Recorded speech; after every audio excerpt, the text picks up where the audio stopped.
I got some vocabulary for you, and I'm going to talk about that a little bit with you here. Okay, so over here, this number 11, let's talk about something called the initial side.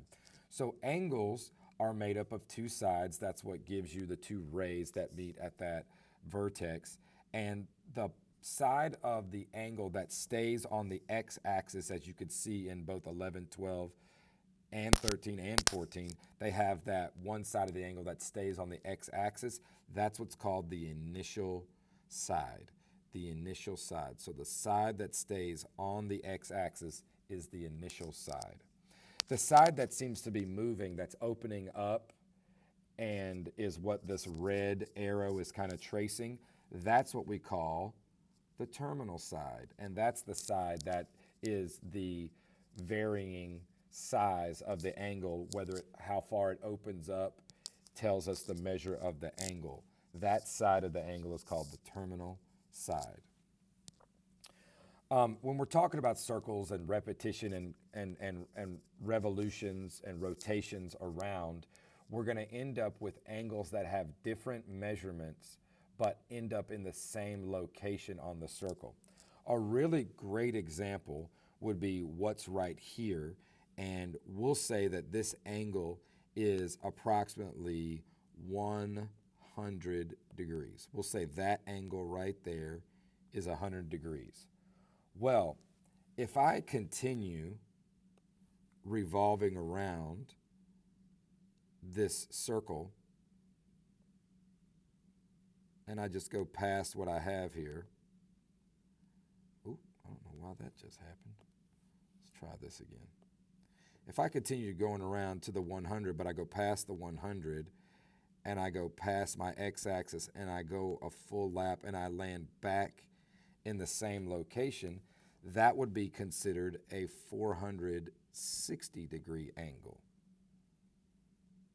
So what I just determined was I can continue to go around the circle, passing through the x-axis and coming back past the initial side and going back to where the terminal side was located, and that's one full lap around the circle, so that's essentially adding 360 degrees to my angle measure, and I end up with my terminal side in the same exact location. So even though those two angles, 460 degrees and 100 degrees, they have different measurements, they're in the same location on the circle. So we would call those angles coterminal. So different angle measures, but same terminal side location. Those again are called coterminal angles. So 460 and 100 would be considered coterminal. Notice that the difference here is 360 degrees. Remember, 360 degrees is one full lap around a circle, so that idea that I do one full revolution lands me back in the same place, just keep that idea of 360 degrees in your head, okay? Now notice that the example that I use with 100 and 460, 100 is an angle measure that's between 0 and 360 degrees. 460 is greater than that. Angles that are between 0 and 360 degrees are what we call standard position. So those are angles 0 to 360 degrees. All right, those are angles in standard position. So if you have an angle that's smaller than 0 or an angle that's larger than 360 degrees, then those are angles that are not in standard position. So if we wanted you to find a coterminal angle that is in standard position, you would just add or subtract the number of revolutions or 360s in order to get back between 0 and 360 degrees. So like what we have here, 100 is in standard position, 460 is not. 100 would be coterminal with 460 degrees, and it's in standard position, that 100. and it's coterminal with 460 degrees. Another example would be, say, something like negative 200 degrees. So in order to find an angle that is coterminal and in standard position, I would need to find an angle that's between 0 and 360. So I'm going to add 360 degrees because I'm less than 0 right now. And by adding 360, that's going to turn this from negative 200 into 160 degrees. And now I've got a number that is in standard position between 0 and 360. And if I go to graph that, I would just put that into the second quadrant as this terminal side is at 0. This 1/4 would be 90 degrees. And 2/4 would be 180 of a rotation. So I'm not quite going to get to there. I'll land somewhere in this area right here. That would be where my terminal side would have gone here in the second quadrant. Okay? So that's how we can get something that's not in standard position into standard position. Okay, we're going to finish up talking about how we can find angles in standard position and put them into both degrees and radians. It is worth me reminding you very quickly that this right here is our standard positions for the quadrants on a coordinate plane. Notice that they are named in counterclockwise order. So quadrant 1 is in the top right, quadrant 2, top left, and so on from there. So our default direction is counterclockwise, and the quote-unquote negative direction would be clockwise. All right, keeping that in mind, we are going to talk about drawing an angle in standard position. So 710, definitely not in standard position. And we're going to use that same process that we had earlier in the video.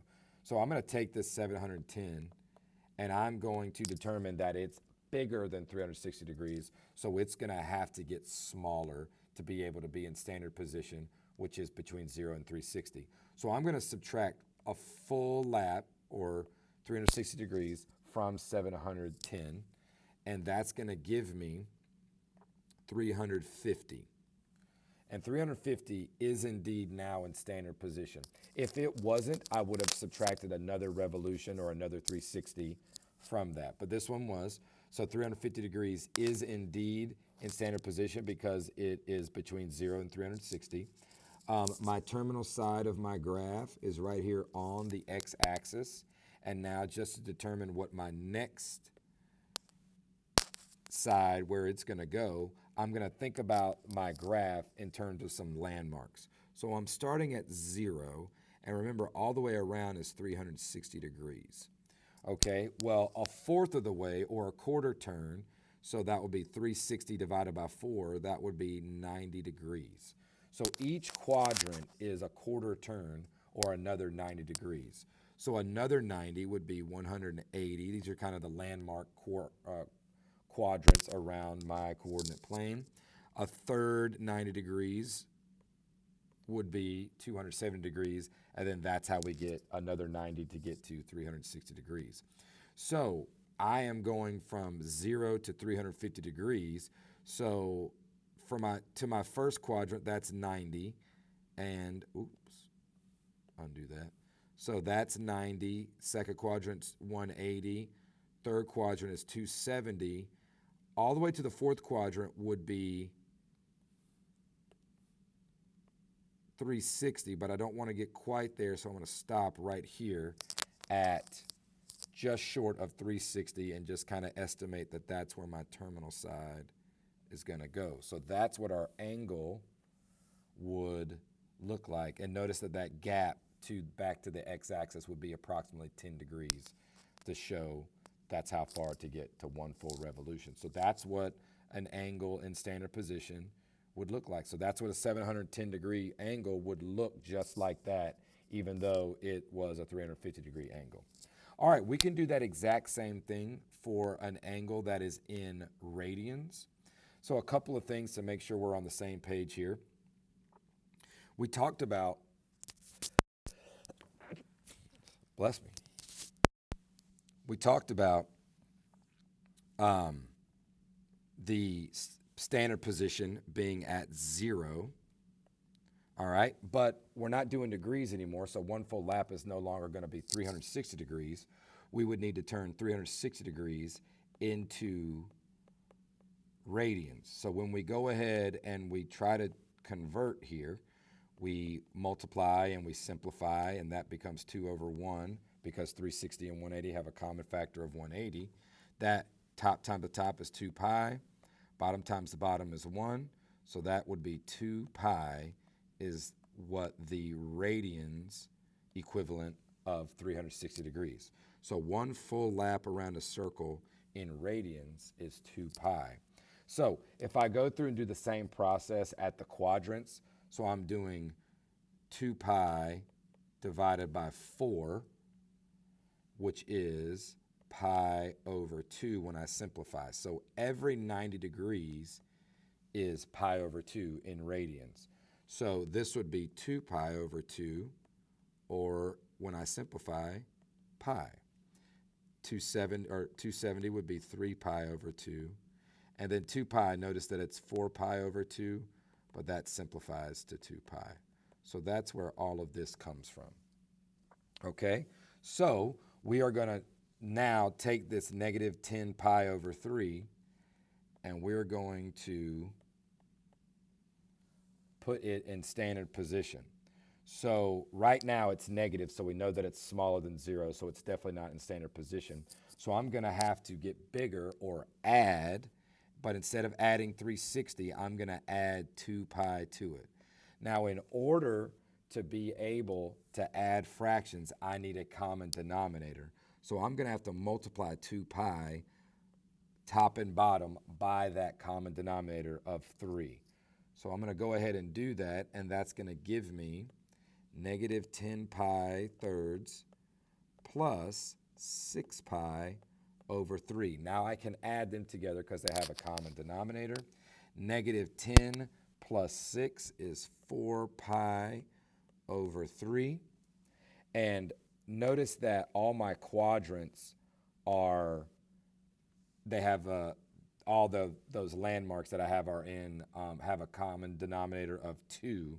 So 4 pi over 3, I need to get a common denominator with those. So I'm trying to think in terms of, okay, where exactly would 4 pi over 3 land with this? Well, 4 pi over 3 is 3 pi over 3 plus 1 pi over 3 to make that 4 pi. So I'm bigger than 3 pi over 3 or 1 pi. So I know that I'm going to be past that. 3 pi over 2, if I get a common denominator to make that a 6. So if I get my common denominator, I would multiply this by 3 over 3, and that would give me 9 pi over 6. And with what I converted over here with 4 pi over 3, get this out of the way, I can again multiply by 2 over 2 because I'm getting the common denominator of 6. That's going to be 8 pi over 6. That tells me that I'm not going to quite make it to 270. So I'm going to come all the way around, but not quite to 270, right around where 8 pi over 6 would be, and I would draw in my terminal side approximately right here for 8 pi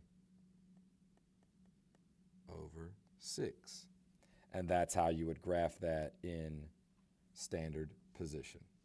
4 pi over 3, 8 pi over 6, they're the same.